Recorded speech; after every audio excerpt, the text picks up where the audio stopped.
to the city because they don't want to listen to anybody, as you mentioned, except for these bike applicants. So you've gone into Superior Court in Massachusetts, I assume, correct? Yeah, correct. Okay. And that suit was just filed, I believe. Was it late last week? Yeah, it was filed last Friday, and we are alleging that City Council has broken city law, state constitutional law, federal constitutional law, and it's a mess. They just did what they wanted to do, and they didn't really care about the cost. They didn't care about whether they followed their own rules. They didn't care about anything. They just decided they were like kids in a candy store. We're going to do this, and they did.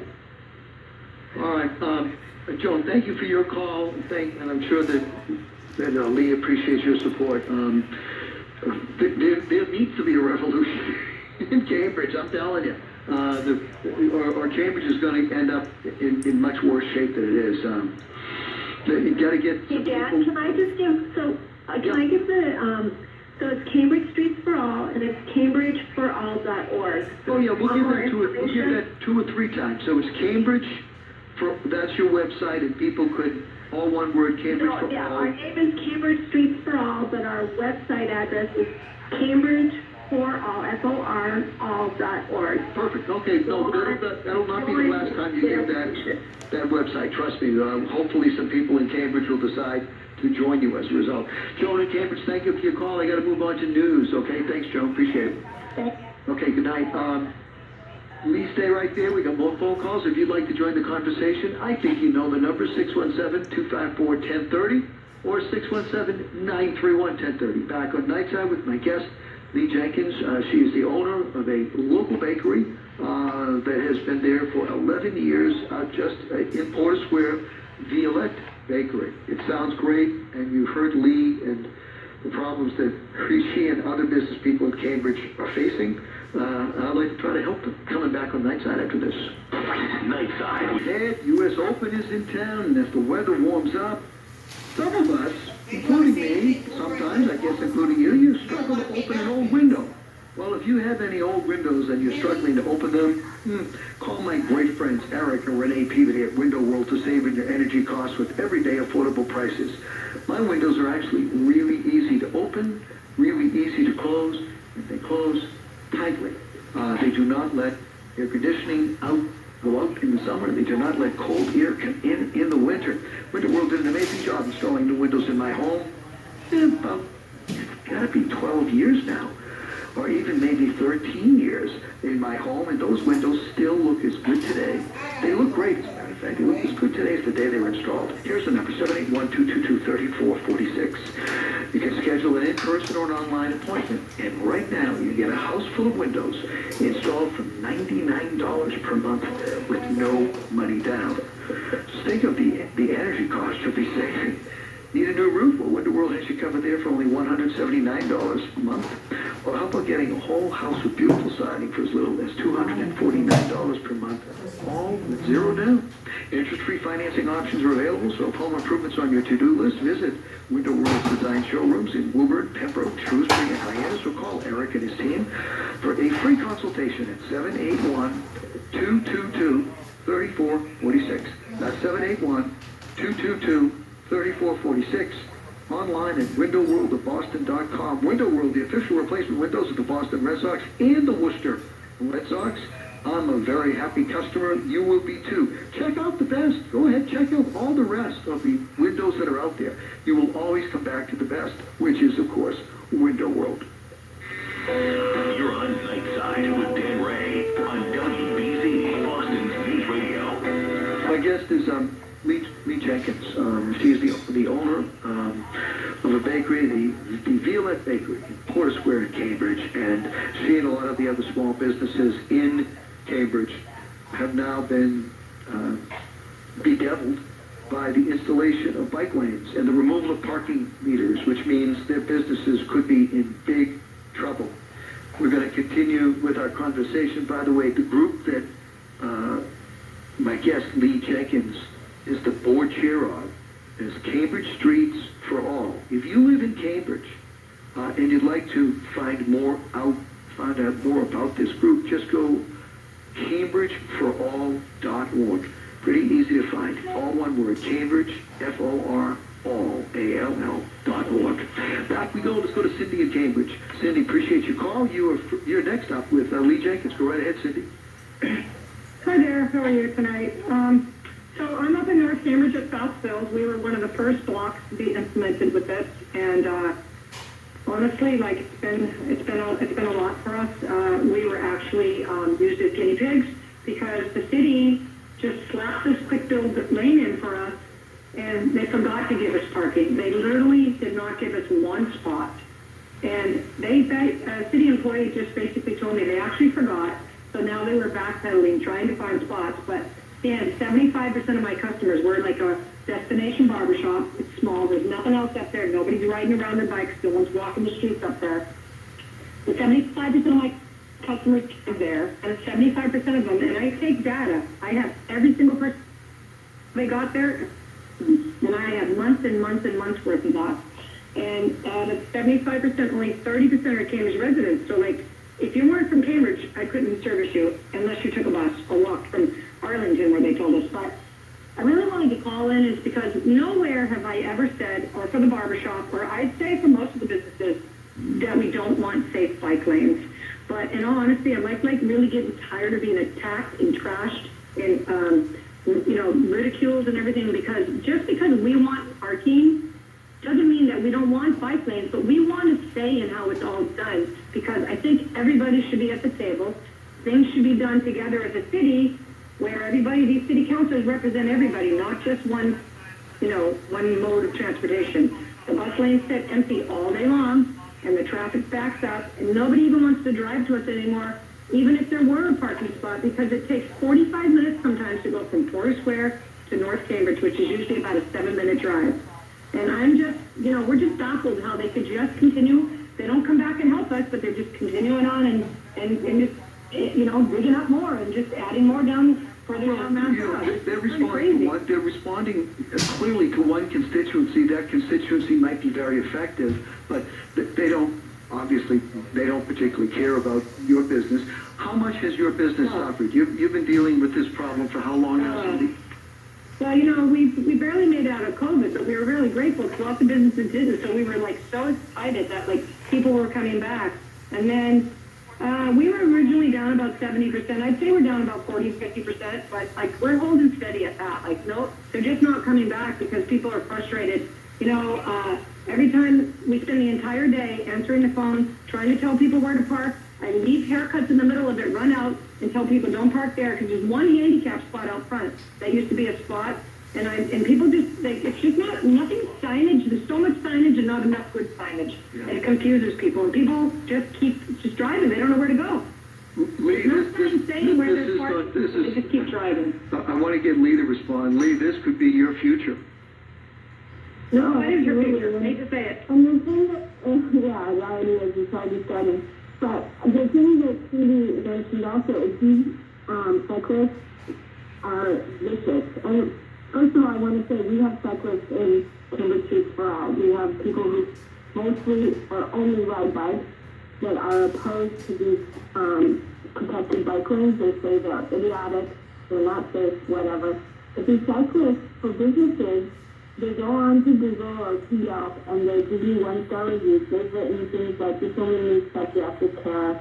Last weekend somebody wrote that they came in and they got donuts. We didn't even have donuts last weekend. And they got viciously ill and that we're really not a gluten-free place and you shouldn't go there because you'll end up in the hospital.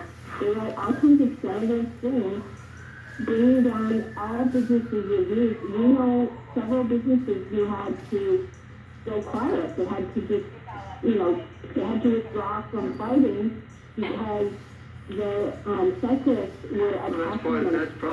That is probably part of the strategy when you think about it, Lee. They want to shut you up. If they can't put you out of business, they want to make it miserable for you. Cindy, I'm up on my break and I got to run, but I can't tell you how empathetic I am to your situation and to Lee's. We've got some more phone calls we're going to get to here. It is truly now the Republic of Cambridge, and if you don't fit in with the powers that be, but that's the consequences of elections. I hope that somehow, some way, you guys can can get together and win some of these seats back and get some of these folks out of the positions if they're not responding to concerns of everyone. Yes, very true. Right. I only wish I could vote in Cambridge. It's almost worth moving there for it. Well, then certainly your customers should vote because your customers, they probably represent a bigger constituency than the bike. They will be voting, trust me. They're not happy. Nobody's happy about this. They want. Well, the bicyclists are very happy, and if the councils get reelected, they're very happy as well. It's very frustrating. And by the way, this is happening now in other cities. So it's happening, and this is just not a Cambridge story, folks. This is a story that can affect all of you wherever you live in Massachusetts. There should be safety for bicyclists, but it should not cost people their businesses and others their jobs. Cindy, I got to run because I got a whole bunch of other calls. Thank you very much. Appreciate your call. Thank you. Going to be back with Lee Jenkins. Her group is, the website is cambridgeforall.org. If you live in the Cambridge area, this is a group that is trying to bring some balance to how the streets will be apportioned. Cambridge Streets for All.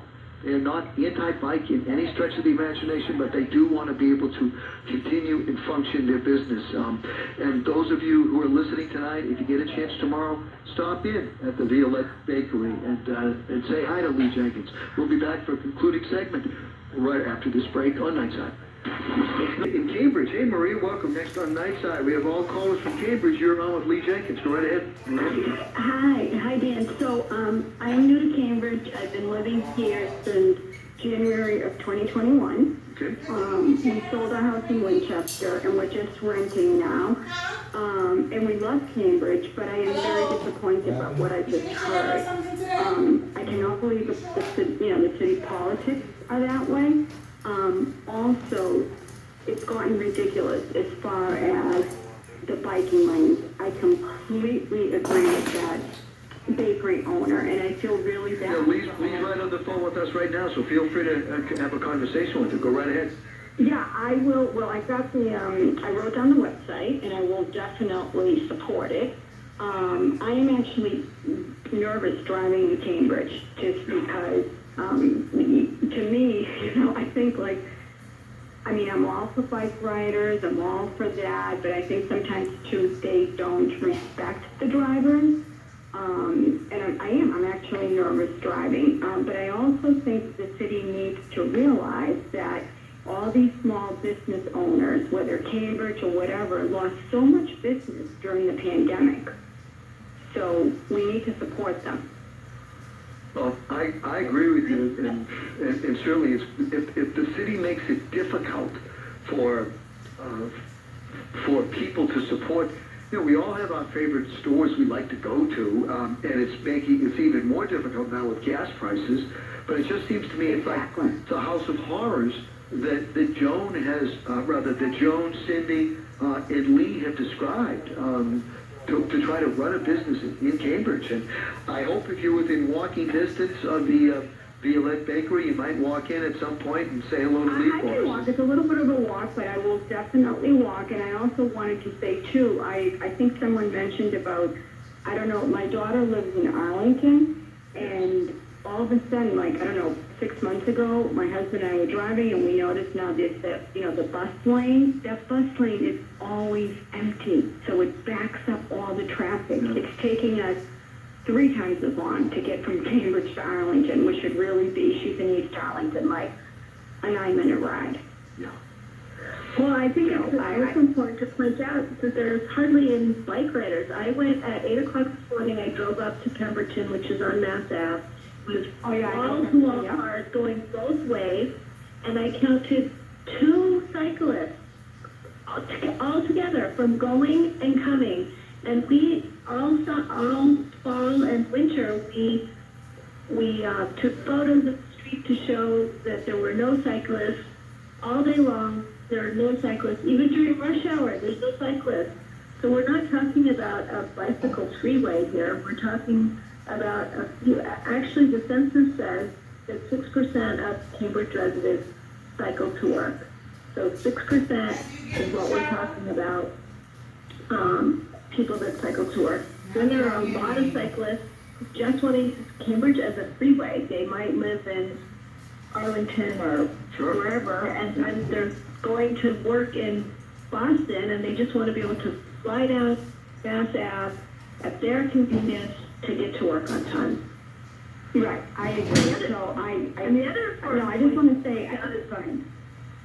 is that they don't even have to use these protected bike lanes, and most of them won't because they feel unsafe in them because they know that there are so many cyclists, as Maria is saying, that are unsafe, and so they don't want to use a protected bike lane. So we have photos of cyclists in the car lane, the single car lane that now exists on Mass Ave, because they don't want to ride in the protected bike lane. It's beyond absurd. It's so. It is beyond absurd. I'm glad that you brought that, you noticed that about that there's not as, many bicyclists, but I'm also very disappointed. Again, I'm new here and we're enjoying, walking to the Charles River, but to think that the politics, that they just kind of, I don't know if I heard it incorrectly, so they put this through, like during the pandemic, right? Well, don't let a crisis go to weak. That's what Rahm Emanuel said, and a lot of Democrats, now, and particularly people in very progressive cities, use that. Never let a crisis go to waste. Maria, I got to get one more in from Cambridge, so I'm going to let you run. But thank you very much for listening, and enjoy the time. And please stop in and see Lee at the Violet Bakery. I will absolutely do that. Okay, thank you. Bye-bye. There we go. Last caller then on this hour. Michael is in Cambridge. Michael, you're next on Nightside. Go right ahead. Hello. Michael, we got a couple of minutes for you, but we're a little tight on time. Go ahead. All right. I have just a couple questions or things I want to point out. I just want to say, one is why can the bicyclists travel in the bicycle lane and they do not stop for pedestrians? And second, you have the motorized bicycles. There's no way they can ever stop for a person trying to cross the crosswalk, which I've seen many times. I live in East Cambridge. And why do they be able to take over many parking spots where small businesses need people? I work around East Cambridge, and I see these other restaurants and bakeries and fish stores and pizza joints that people can't even park around there. Because eventually, Inman Square right now has been put down to a one-way street in certain points. Yeah. So is that going to make its way down East Cambridge all the way almost to Leechmere? It's unfair. And I see, why can bicyclists go up one-way streets? They're supposed to abide by the law. My neighbor was hit by a bicyclist because she came out of her house and she walked into the street, looked both ways. The bicyclist was next to a car, never saw it, and crashed into her. Friday night, Michael, I hate to do this to you, but we're getting flat out of time. I do want to take the opportunity, Michael, first of all, to thank you for calling, but also recommend that you might want to get in touch with the group that Lee's the head of, CambridgeForAll.org. And I think you'll find there are probably more people in Cambridge who think like you do, Michael, and think like the other callers, and who think like Lee, and maybe you guys can get together and get some political change in Cambridge. Well, I appreciate that. And the other thing, if any Cambridge resident is listening now, all the city councilmen that are in there in office now, we need to flush them all out. If we have to, put rookies in there, and let's start over. Because obviously, someone's getting... I got to start over after the 9 o'clock news, Michael. So I know you called a little late. I'm glad we were able to get you in for a couple of minutes. Thank you for calling, and thank you for your... I'm a first-time caller, too. First-time call, round of applause for Michael. Okay, that's my news. I look forward to your second call. Lee Jenkins, thank you, sir, so very much for your time. The chair of the Cambridge Streets for All, the website CambridgeForAll.org, the owner of the Violet Bakery in Porter Square, and I hope some Nightside listeners walk in tomorrow and say you did a great job tonight on Nightside. Thank you so much, and thank you for having me. You are more than welcome. Thanks so much. When we get back right after the 9 o'clock news, we are going to change topics and talk about voting. Voting and driving, the nexus between voting and driver's licenses, and something can still be done about this piece of legislation that the governor vetoed and was overridden by the state legislature. Coming back after the 9 o'clock news with a couple of very special guests. Zerta Pro